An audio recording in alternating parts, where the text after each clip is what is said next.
flickering torchlight dances across the shadowed vaults of Versailles, where the weight of gold guineas presses heavy on oaken chests, long since emptied by the endless thunder of cannon fire. It is 1715, and Louis XIV, the Sun King, lies cold in his crypt, his grandeur reduced to dust. 30 wars have gnawed at France's bones, the 9 Years' War, the War of the Spanish Succession, each one a voracious maw devouring tax levies from peasants' hearths and merchants' coffers. The national debt swells to 2 billion livres, a mountain of silver that no mint can forge, no collector can seize.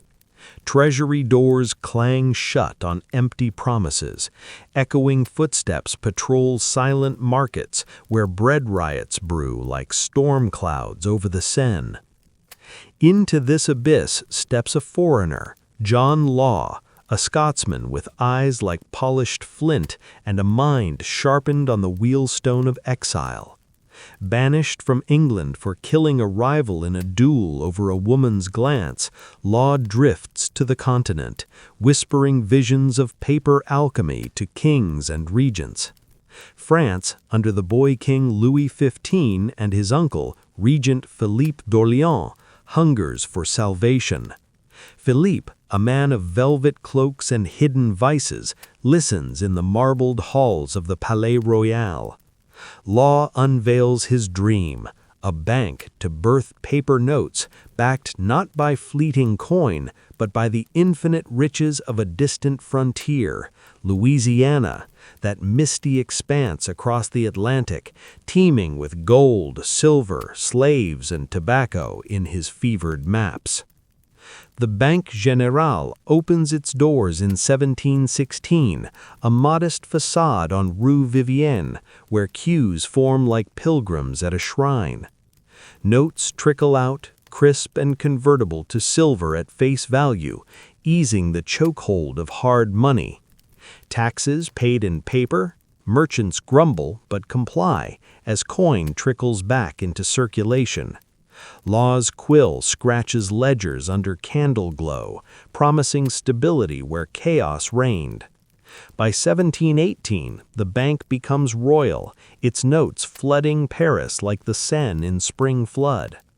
The regent grants monopoly over Louisiana trade to Law's Mississippi Company, shares issued at 500 livres each, redeemable in land grants from the company's vast charter, 3 million square miles of uncharted promise.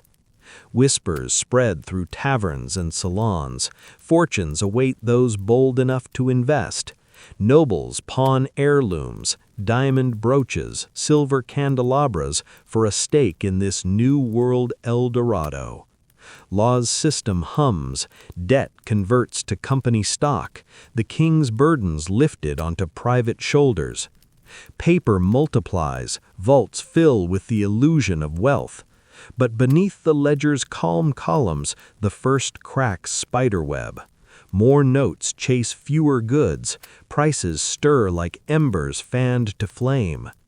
In the dead of night, Law pores over maps, his fingers tracing rivers that exist only in ink, while across the sea, Louisiana yields mud and mosquitoes, not mountains of ore. The dream takes root, a fragile vine entwined with the kingdom's veins. France exhales, markets murmur with renewed vigor. Yet the weight of those paper promises grows heavier by the month, unseen forces gathering like fog over the marshlands Law so boldly claimed. By 1719, the Mississippi Company's shares ignite like dry tinder under a spark, climbing from 500 livres to 2,000 in mere months, then vaulting to 4,000 as fever grips the kingdom. John Law, now Controller General of Finances, wields his quill like a scepter from the Palais Royal, merging the royal bank with his company in a masterstroke. The Compagnie des Indes absorbs France's crushing debt, 2 billion livres of war-scarred obligations, swapping state bonds for equity at par value. Nobles and burghers alike flock to the Rue Quincampoix, a narrow alley transformed into a roaring bazaar of speculation. Brokers hawk shares beneath sagging awnings, voices hoarse with frenzy. Fists clash over scraps of paper, promising riches beyond the Sun King's wildest Versailles dreams. Paper notes multiply like shadows at dusk, the Banque Royale churning out billions in assignats backed by company stock and Louisiana's phantom gold. Law decrees all taxes payable only in his notes, forcing coin from hoarding cellars into the light. Merchants' purses empty into vaults, only to refill with crisp bills that buy twice the bread for half the silver. Inflation whispers at first. A loaf that cost 2 sous climbs to 4, then 8, as the money supply balloons unchecked. Yet no one heeds the murmur. Shares pierce 5,000 livres, then 10,000 by early 1720, minting millionaires overnight. Duchesses sell tapestries woven with golden threads. Dukes mortgage chateaux older than the Bastille. A chambermaid invests her savings and awakens to a fortune in stock certificates, her garret traded for a hotel particulier on the Faubourg Saint-Honoré. Crowds swell, a human tide pressing against the company's doors, where armed guards tally the chaos. Law's posters plaster Paris, invest in the Mississippi, secure France's glory. Expeditions sail from Le Havre, 8,000 souls lured by tales of emerald deltas brimming with nuggets the size of hens' eggs. But reports trickle back dim, swamps swallow settlers, fevers claim the bold, yet the dream endures, fueled by Law's edicts. He bans gold sales above 100 livres, caps hoarding, even mandates foreigners trade only in paper. The alley of brokers becomes a coliseum, fortunes won at dawn lost by vespers, suicides whisper from the bridges over the Seine. Torchlight flickers late into night over ledgers swollen with entries, coins locked away as worthless relics beside stacks of notes that buy empires. The bubble bloats to bursting, vaults groaning under paper weight, while true specie drains to Amsterdam and London. Prices for necessities triple, quadruple, riots simmer in the faubourg as bakers shutter stalls. Law, gaunt from sleepless vigils, adjusts ratios, shares split, notes devalued by 50% in a midnight decree, buying time as the first tremors shake the markets. Echoing footsteps of speculators haunt the emptying exchange. The air thickens with suspicion, the illusion cracking like thin ice under booted heels. Summer 1720 dawns with a hush over Rue Quincampoix. The frenzy's roar fading to murmurs as dawnlight pierces the haze of spent hopes. John Law's decrees cascade like falling stones. Shares slashed from 10,000 livres to 5,000, then halved again. Notes devalued in frantic edicts scrawled by trembling hands. Panic erupts. A stampede of sellers floods the exchange, brokers crushed in the crush, shares plummeting to 1,000, then 500, worthless as autumn leaves. Nobles who pawned birthrights claw at locked treasury doors. The chambermaid's fortune evaporates, her hôtel particulier reclaimed by creditors with iron gazes. Coin vanishes into foreign sails bound for safer havens, leaving paper confetti swirling in Paris winds. Law, once regent's oracle, becomes pariah, his carriage pelted with mud and curses as he flees riots in the Place Vendôme. By December, he slips across the Rhine disguised as a valet, exiled with 500,000 livres in notes none will honor, his dream a ghost haunting Europe's courts. The Banque Royale shudders, its vaults echoing with the clink of redeemed stubs against empty iron. France reels. Deflation grips like winter frost. Prices crash as goods pile unsold in warehouses. Trade stalls like a heart seizing mid-beat. Bread riots claim lives. The regent burns company records in Versailles hearths. Debts resurfacing like weeds after a false spring. Taxes revert to silver, collectors scour barren fields where peasants hoard sous beneath floorboards. Markets fall silent, footsteps echo through deserted alleys once alive with haggling dreams. The Mississippi Company's charter dissolves, Louisiana's mudflats mocking the 80,000 souls dispatched to fevered graves. 2 billion livres in obligations return to the crown's ledger, swelling by interest no alchemy can transmute.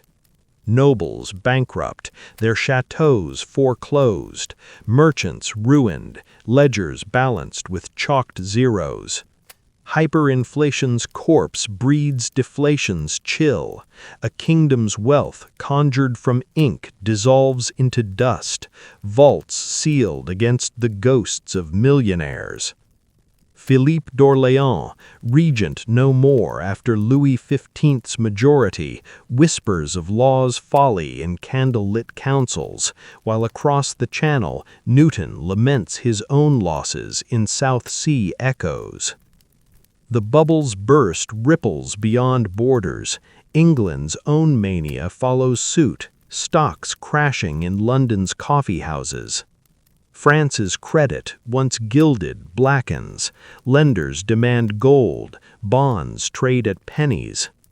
Peasants bear the levy, their last coppers fueling a recovery measured in decades. Torchlight dims over crumpled share certificates littering the Seine's banks, the weight of true coin heavier than any paper throne.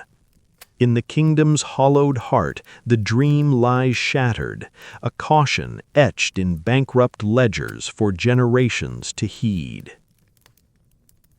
From the rubble of Rue Quincampoix, where crumpled shares drift like fallen leaves into the Seine, a quiet truth emerges. No vault, however grand, withstands the alchemy of unchecked greed. France in 1720 teaches us that empires crumble not from distant wars alone, but from the silent siege within their treasuries, when paper outpaces substance and promises eclipse prudence. Today, as flickering screens summon fortunes from code and algorithms, the same shadows gather. Yet history's whisper offers shields, timeless and within reach, to guard personal ledgers against the storm. Begin with reserves in sound assets, those unyielding anchors like gold or land that no decree can devalue overnight. In law's frenzy, those who clung to coin beneath floorboards endured, while paper princes fell. So too now, allocate a portion, perhaps 10 to 20% of your wealth, to tangibles that weather inflation's gale, beyond the sway of central banks or fleeting trends. Diversify holdings, as the regent failed to do, spreading risk across borders and forms. Equities tempered by bonds, real estate balanced by commodities, never all eggs in one bubbling basket. Recognize early signs of debt traps, the creeping rise in consumer prices, the siren call of easy leverage, shares inflating without earnings to match. When brokers hawk endless growth from thin air, pause, audit your own balance sheet. Trim borrowings before they compound like law's notes. Avoid over-leverage, that velvet noose tightening unseen. France's nobles mortgaged heirlooms for Mississippi mirages, awakening to foreclosed chateaux. Mirror their folly only in vigilance, cap debt at levels serviceable through downturns, favoring cash flow over speculation's thrill.